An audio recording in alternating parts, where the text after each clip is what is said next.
ada di Kampung Adat Keranggan. Aku Anissa. Saya Dimas Sedilista. Saya Priska Jumatiana. Saya Renda Karenina. Saya Fauzial Dini. Saya Agnes Karamdani. Dan ini rumah adatnya. Jangan lupa ditonton ya.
Assalamualaikum warahmatullahi wabarakatuh. Ya, assalamualaikum. Sebelumnya perkenalkan Pak, nama kita ini dari mahasiswa UHAMKA semester 6. Jadi tujuan kita kesini itu kita ingin tahu nih karakteristik dari kampung adat di Keranggan ini ada apa aja, terus bedanya dari kebudayaan lain itu apa aja.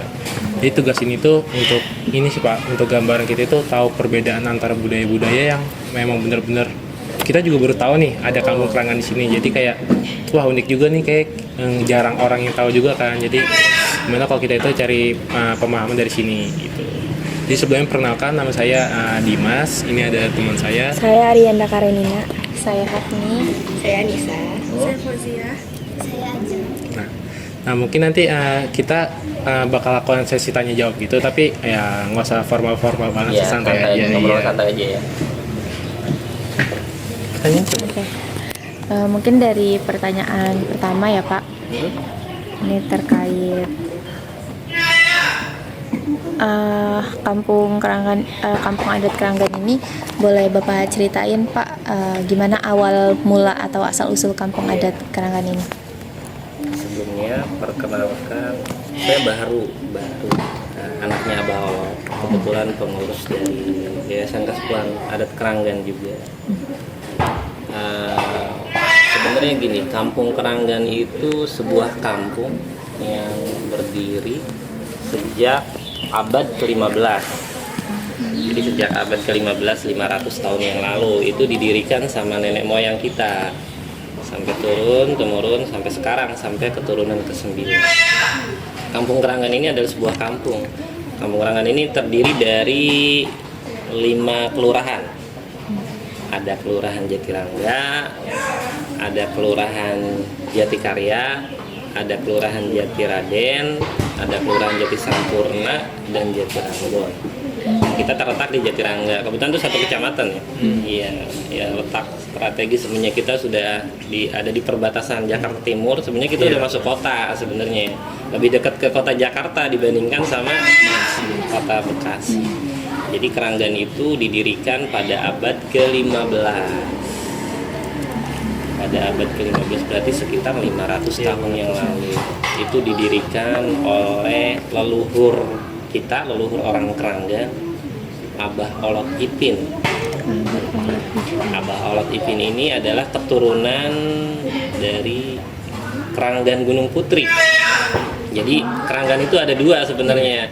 Ada Keranggan di Bogor, ada Keranggan di Bekasi. Jadi Keranggan di Bogor itu adalah Keranggan tua, asal muasal dari Abah Olot Ipin. Kemudian dia hijrah ke sini, ke Bekasi ya, dia mendirikan sebuah kampung yang disebut Keranggan Muda gitu. Jadi pada abad 15. Jadi sampai sekarang alhamdulillah pendiri Keranggan sampai keturunan ke-9 masih lestari, masih kita jaga kayak gitu. Mungkin kayak gitu. Jadi buat asal mulanya itu yang ada di Bogor. Iya, jadi dia itu sebenarnya dari Bogor, dan dari Bogor juga nggak tahu dia dari mungkin dari kerajaan mana gitu. Jadi dia hijrah. Sebenarnya di orang tuanya itu dia di Bogor. Nah, kalau teman-teman pernah lihat itu di YouTube atau di TikTok banyak itu kalau tiap Lebaran itu kita ziarah ke sana, ke makamnya orang tua Abah Olot Ipin yang ada di Gunung Putri, disebutnya makam panjang. Nah, dengar. Kayak gitu. Itu alasan Abah Ipin itu ke sini buat hijrah tuh? Ya mungkin mau hijrah, menyiarkan agama, Oh, menyiarkan agama dan mendirikan sebuah kampung gitu. Kayak gitu. Kalau boleh tahu Pak, tradisi adat apa aja sih Pak yang ada di sini yang masih sering dijalanin gitu sama masyarakat di sini? Kalau sampai sekarang, kalau dulu kan banyak ya, banyak yang kita jalankan, seperti halnya nanam padi itu banyak tuh, ada larangan-larangannya, ada hitung-hitungannya, terus ada gegendeh juga. Karena sekarang tanahnya udah nggak ada, sawahnya udah nggak ada, ya jadi ya hilang gitu. Terus yang masih bertahan sampai sekarang, kita masih ada sedekah bumi, apa yang biasa kita sebut tuh babaritan kalau orang Keranggan. Nah itu sedekah bumi itu ada di bulan Hapit dan bulan Sura kalau bulan Keranggan ya. Kalau bulan nasionalnya kan muter, nggak tepat, kadang-kadang ada di Januari, di Februari. Nah itu masih kita jalankan, itu setahun sekali atau setahun 2 kali di bulan Hapit sama bulan Sura. Kita masih banyak yang masih menjalankan ritual sedekah bumi. Kalau kita hitung mungkin bisa lebih dari 70 titik kali atau 70 orang yang menjalankan di Keranggan ini. Nah itu biasanya dijadwal di bulan Hapit itu di minggu pertama ada 7 orang, misalkan di minggu kedua ada 7 orang, minggu ketiga dan seterusnya itu dijadwal. Jadi kadang-kadang dalam satu minggu itu di hari Jumat ya biasanya kita pakai, kalau babaritan atau sedekah bumi itu di hari Jumat. Itu dalam satu hari itu biasanya ada sekitar 7 dalam waktu yang bersamaan kayak gitu. Nah, itu biasanya dijalankan atau tempatnya itu di pertigaan atau persimpangan jalan. oh maksudnya sedekah bumi itu kayak bagi-bagi makanan gitu apa gitu? Sedekah ya sebenarnya sama aja sih, kita makan bersama, kita memanjatkan doa pada Tuhan Yang Maha Esa, bersyukur atas nikmat yang diberikan gitu kan, dari anginnya, dari airnya gitu, dari apinya segala macam, kita masih diberikan kesehatan, keselamatan, diberi rezeki. Ya tanda terima kasih kita lah sama alam. Itu biasanya kita jalankan di hari Jumat, dilaksanakan itu ada sholat Jumat bareng-bareng sama warga sekitar, mungkin sama orang yang lewat juga boleh nanti ikut hadir. Kita baca-bacakan doa, kita panjatkan doa, setelah itu kita makan bersama gitu. Bareng-bareng, siapa aja boleh ikut di situ. Itu Berarti biasanya buat umum ya? buat umum. Baik Pak. Salah satunya itu budayanya sebenarnya banyak, cuman yang masih berjalan. Yang masih rutin dijalanin ya? Ya, ada juga muludan, banyak sih sebenarnya. Cuman biasanya yang Kemudian Bapak bisa tolong jelasin ciri khas dari rumah adat di Kampung Keranggan ini kayak gimana Pak? Rumah adat Keranggan itu alhamdulillah di sini masih bertahan. Rumah ini kan berdiri sejak abad ke-17 nih. Abad ke-17, cuman banyak renovasi ya. Dari dari kita pakai keramik, pakai ubin, dulu itu pakai bale, bambu. Oh, Bang. Pakai bambu. Nah, bentuknya kayak gini. Biasanya rumah adat Keranggan itu terbuat dari kayu. Nah, dindingnya itu terbuat dari kayu nangka, terus ada atap genteng, terus rangka-rangkanya itu dari kayu. Ada kayu kecapi, terus bambu juga. Nah, itu biasanya ada pasebannya. Nah, Paseban tuh kayak gini nih, tempat ngumpul keluarga gitu. Di Paseban, itu rumahnya, nih ada Pasebannya, itu tempat ngumpul. Di tempat ngumpul-ngumpul, kadang-kadang ada acara, terus rapat-rapat, RW, RT, kadang di sini. Ada beberapa di sini rumah adat itu masih ada sekitar 10 mungkin ya, 10 rumah adat ya. Rumah adat yang diduduki sama sepuh-sepuh Kampung Keranggan. Kalau dihitung-hitung, kalau rumah panggung kayak gini masih banyak juga di Keranggan. Sekitar lebih dari 20-30 masih. Cuman kalau untuk rumah kasepuan ya seperti ini, biasanya Pasebannya itu luas karena kan digunakan untuk acara adat, acara-acara apa kampung segala macam. Biasanya ada Pasebannya kayak gitu. Ada dapurnya juga, ada ruangan-ruangan di dalam, ada ruangan khusus juga. Sama aja sih bentuknya kayak rumah-rumah biasa, cuman ya dibentuknya dari kayu kayak gitu. Oh, berarti sama aja kayak tempat rumah biasa gitu ya? Ya, rumah biasa. Bedanya dari kayu aja. Iya, dari kayu aja. Kalau untuk keseharian warga di sini Pak, mayoritasnya tuh kerjanya apa? Kalau dulu mayoritas masyarakat Keranggan itu kegiatannya bertani, ada yang nanam padi gitu kan, di sawah, terus ada yang di ladang, di kebun juga. Cuman karena sekarang sawahnya udah nggak ada, terus lahannya juga udah nggak ada, jadi klaster-klaster, perumahan-perumahan. Ya, sekarang paling kegiatannya kerja seperti biasa, ada yang di pabrik, ada yang di kantoran, ada yang di pemerintahan kayak gitu. Kalau sekarang ya, kalau dulu di mungkin akhir tahun 2000-an kali masih ada sawah, itu masih banyak yang bertani, yang mengembala kerbau, bebek segala macam. Berarti ngikutin perkembangan zaman. Iya, ngikutin perkembangan zaman. Apalagi kan kita hitungannya daerahnya udah daerah kota ya, lebih dekat ke kota Jakarta gitu. Tapi alhamdulillahnya walaupun hitungannya dekat perkotaan, udah kota lah katakanlah, masyarakat Keranggan masih melestarikan adat budaya sampai sekarang terjaga dan lestari. Kalau soal kebersamaan atau gotong royong gitu Pak, di kampung ini masih kental nggak ya? Ya masih. Ya, kalau gotong royong kita di Keranggan ini masih kental. Jadi kita bikin sebuah komunitas adat, komunitas kasepuhan, teman-teman pemuda gitu kan, supaya melestarikan adat. Dan ketika ada acara semacam babarit ya, sedekah bumi tadi, itu gotong royong tuh. Gotong royong, ibu-ibu ada yang bantuin masak, terus laki-laki mungkin dari tenaganya bantuin apa gitu, persiapan untuk kelengkapan babarit atau sedekah bumi. Nanti ibu-ibunya ada yang masak, ada yang bantuin nyuci piring, segala macam. Kompak pokoknya, masih alhamdulillah masih guyup, masih kompak. Dari RT-nya juga, dari kelurahannya juga, kecamatannya juga ikut Karang Taruna. Ikut campur semua ya warga-warga iya, di Keranggan. Ada lagi? Nah, kalau menurut Bapak tantangan paling besar dalam menjaga budaya adat di Kampung Keranggan ini apa ya Pak? Kenapa? Zaman sekarang. Tantangan paling besar. Tantangannya di zaman sekarang ya, Iya. banyak kan hitungannya budaya-budaya luar udah masuk ke perkampungan kayak gitu kan. Ya salah satunya yaitu media sosial itu, TikTok segala macam kan, dengan aja budaya-budaya luar kita lihat, akhirnya budaya sendiri kita lupakan kayak gitu. Makanya sebisa mungkin kita tanamkan ke anak-anak muda khususnya anak muda Keranggan ya.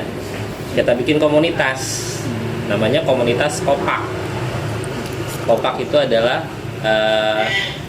kelompok pemuda peduli adat Keranggan. Nah, dengan cara itu mungkin budaya kita bisa lestari kayak gitu. Mungkin nanti turunan-turunan kita juga jadi kenal budaya Keranggan kayak gitu. Tantangannya seperti itu. Jadi banyak budaya-budaya asing, budaya-budaya luar masuk ke kampung kayak gitu. Ya nggak bisa dihindari, memang sudah zamannya kayak gitu. Tapi sebisa mungkin ya kita antisipasinya seperti itu. Yang penting budaya kita jangan sampai hilang, tetap lestari. Di komunitas itu kegiatannya apa ya Pak? Di komunitas Kopak, Iya. kegiatannya itu ya tentang kebudayaan. Jadi ada yang nari-tari jaipongan, turun perempuan-perempuannya, terus ada yang latihan gamelan, pencaksilat, terus kegiatan-kegiatan budaya itu melibatkan anak-anak Kopak. Kayak gitu, pokoknya semuanya kita libatkan, dari pemudanya, dari orang tuanya, dari pemerintahannya, supaya budaya Kerangan masih tetap terjaga lestari. Selama ini ada dukungan dari pemerintah atau lembaga lain buat kampung adat ini nggak Pak? Alhamdulillah pemerintah Kota Bekasi mendukung banget hitungannya. Sampai sekarang alhamdulillah kita, apalagi budaya Babarit itu sudah diakui sama pemerintah Provinsi Jawa Barat. Kita sudah dapat SK. Kita sudah dapat sertifikat masuk ke warisan budaya tanpa benda Babarit. Udah tingkat nasional lah katakanlah. Alhamdulillah dari pemerintah provinsi, dari pemerintah kota juga, alhamdulillah perhatian lah, mendukung lah. Ya, mungkin kedepannya nanti dari kementerian kita lagi urus. Kampung ini pernah jadi tempat wisata budaya atau edukasi gitu Pak? Selama ini dari tahun 2019 semenjak COVID itu banyak sebenarnya anak-anak mahasiswa, anak-anak SD, anak-anak SMA, SMP itu ya kesini. Ya pengen tahu lah adat budaya, nilai-nilai budaya yang ada di Kerangan itu apa aja kayak gitu. Bahkan mungkin dari teman-teman mahasiswa juga dijadikan sebagai bahan skripsi gitu, banyak dari tempat-tempat atau universitas lain lah. Sampai sekarang bahkan kita sudah jadi dibukukan kerjasama sama komunitas bangun kota. Kita sudah ada bukunya. Berarti pernah ada anak SD yang banyak wisata ke sini ya? Bahkan ada anak SMA itu sampai 600 orang ke sini. Jadi study tour lah ya katakanlah gitu. Jadi wisata budaya. Jadi nanti kita perkenalkan budaya Kerangan tuh di sini, kita keliling-keliling kampung kayak gitu. Terus kegiatan ekonominya apa, kegiatan masyarakat kesehariannya apa ya kita perkenalkan. Oke, terakhir nih Pak. Bapak punya harapan atau pesan khusus buat anak-anak muda zaman sekarang biar bisa lebih peduli sama budaya leluhur gitu? Iya, harapannya untuk anak-anak muda, khususnya warga Kerangan atau anak-anak muda Kerangan, yuk kita bareng-bareng lah, kita bangun kampung kita bangun budaya kita, jangan sampai hitungannya tergerus sama perkembangan zaman kayak gitu. Kita bangun bareng-bareng supaya budaya kita itu lestari, budaya kita terjaga gitu. Pokoknya kita dukung terus. Mungkin udah cukup sekian aja ya. Ya mungkin buat pertanyaan cukup sekian aja Pak. Terima kasih ya buat info-infonya. Siap, Semoga emang bisa bermanfaat buat data kita nanti. Amin.